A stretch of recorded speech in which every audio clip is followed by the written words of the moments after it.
আপনার Facebook ID আপনার অজান্তেই অন্য কেউ চালাচ্ছে না তো, এবং আপনার ফেসবুক আইডি অন্য কারো মোবাইলে বা ডিভাইসে লগ ইন করা আছে কিনা সেটা কিভাবে চেক করবেন, এবং যদি অন্য কেউ আপনার ফেসবুক আইডি ব্যবহার করে থাকে তাহলে আপনার মোবাইল থেকে কিভাবে সেটা রিমুভ বা লগ আউট করবেন, সেটা আজকের এই ভিডিওতে আমি আপনাদের দেখাবো। আজকের ভিডিওটি খুবই গুরুত্বপূর্ণ হতে চলেছে। তো বন্ধুরা, আমি আপনাদের রিকোয়েস্ট করব ভিডিওটা সম্পূর্ণ দেখবেন, কারণ এই ভিডিওটা আপনার যে কোনো সময় কাজে লাগতে পারে। তো বন্ধুরা, আমি আর কথা বাড়াবো না, মূল ভিডিওতে চলে যাব। প্রথমে ফেসবুক অ্যাপটি ওপেন করে নেবেন। ফেসবুক অ্যাপটি ওপেন করে নেওয়ার পর আপনারা এই উপরের দিকে দেখবেন 3 লাইন, এই 3 লাইনে ক্লিক করে দেবেন। 3 লাইনে ক্লিক করে দেওয়ার পর আপনাদের সামনে এরকম ইন্টারফেস চলে আসবে। তারপর আপনারা নিচের দিকে চলে যাবেন। নিচের দিকে চলে যাওয়ার পর আপনারা এখানে দেখতে পাবেন সেটিংস অ্যান্ড প্রাইভেসি নামে একটা অপশন আছে, এখানে একটা ক্লিক করে দেবেন। এখানে ক্লিক করে দেওয়ার পর আপনারা এই উপরের দিকে দেখবেন যে সেটিংস নামে একটা অপশন আছে, এখানে একটা ক্লিক করে দেবেন। সেটিংস অপশনে ক্লিক করে দেওয়ার পর আপনাদের সামনে এরকম ইন্টারফেস চলে আসবে। তারপর এখানে আপনারা দেখতে পাবেন মেটা অ্যাকাউন্ট সেন্টার নামে একটা অপশন আছে, এখানে আপনারা ক্লিক করে দেবেন।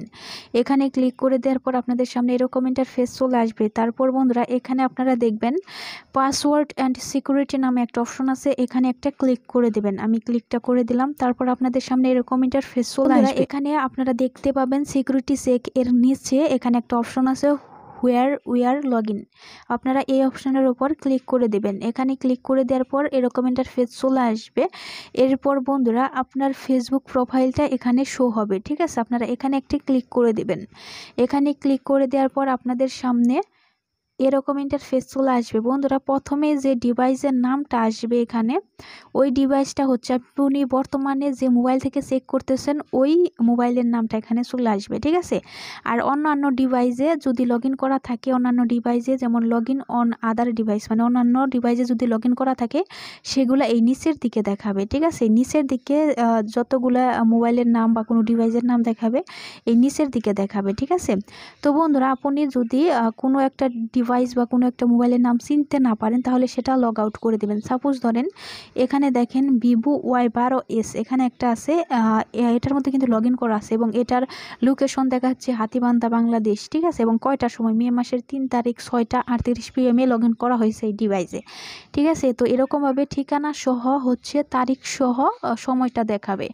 তো বন্ধুরা, সাপোজ আপনি এটা রিমুভ করবেন। রিমুভ করার জন্য আপনি যে ডিভাইস থেকে রিমুভ করবেন, মানে ওই ডিভাইসের নেমের উপর ক্লিক করে দেবেন। আমি এই ডিভাইসের নেমের উপর ক্লিক করে দিলাম। ক্লিক করে দেওয়ার পর আপনাদের সামনে এরকম ইন্টারফেস চলে আসবে।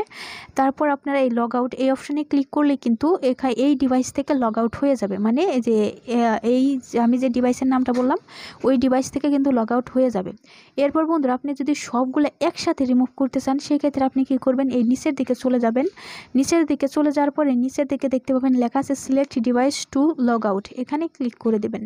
এখানে ক্লিক করে দেওয়ার পর বন্ধুরা, আপনি যদি এখান থেকে একটা একটা করে বেছে বেছে করতে চান, মানে ডিলিট করতে চান, লগ আউট করতে চান, সেক্ষেত্রে আপনি বেছে বেছে হচ্ছে টিক চিহ্ন দিয়ে দিবেন এইভাবে, ঠিক আছে? আর যদি সবগুলো একসাথে আপনি রিমুভ করতে চান সেক্ষেত্রে হচ্ছে আপনি এখানে সিলেক্ট অল এখানে একটা ক্লিক করে দিবেন। সিলেক্ট অল এখানে ক্লিক করে দেওয়ার পর দেখুন সবগুলো সিলেক্ট হয়ে যাবে। তারপর বন্ধুরা, আপনারা যদি এই নিচের দিকে এখানে দেখেন লগ আউট এই অপশনে ক্লিক করেন তাহলে কিন্তু এগুলো লগ আউট হয়ে যাবে। তো বন্ধুরা, আমি এখান থেকে হচ্ছে একটা ডিভাইস থেকে লগ আউট করে দেখাচ্ছি। আমি ডিসিলেক্ট এই অপশনের উপর ক্লিক করে দিলাম। এই অপশনের উপর ক্লিক করে দেওয়ার পর আমি এখান থেকে একটা ডিভাইস থেকে আমি হচ্ছে রিমুভ করে আপনাদের দেখিয়ে দিচ্ছি, ঠিক আছে? তো বন্ধুরা, আমি হচ্ছে এই যে ডিভাইস এটা দেখতে পাচ্ছেন ভিভো Y12S, এটার উপর ক্লিক করে দেব। আমি ক্লিক করে দিলাম। তারপর আপনারাও এভাবে ক্লিক করে দেবেন। তারপর লগ আউট এই অপশনে ক্লিক করবেন। তারপর হচ্ছে লগ আউট এই অপশনে ক্লিক করবেন, তাহলে কিন্তু এটা লগ আউট হয়ে যাবে, ঠিক আছে? তো বন্ধুরা, আশা করি আমি আপনাদের বোঝাতে পারছি। অন্য কারো ডিভাইসে যদি আপনার ফেসবুক আইডিটা লগ ইন করা থাকে তাহলে কিন্তু এখান থেকে আপনারা খুব ইজিলি আপনার মোবাইল থেকেই তার মোবাইলে লগ ইন করা ফেসবুক আইডিটা আপনি রিমুভ করে দিতে পারবেন। তো এক্ষেত্রে কিন্তু আপনার ফেসবুক আইডি যদি হ্যাক করেও থাকে কেউ, তাহলেও কিন্তু আপনি সেটা আপনার মোবাইল থেকেই রিমুভ করে দিতে পারবেন, এবং আপনি পরবর্তীতে রিমুভ করার পর আপনি আপনার ফেসবুক যে পাসওয়ার্ডটা সেটা চেঞ্জ করে ফেলবেন, ঠিক আছে? তাহলে সে আর হ্যাক করতে পারবে না। তো আশা করি আমি আপনাদের বোঝাতে পারছি।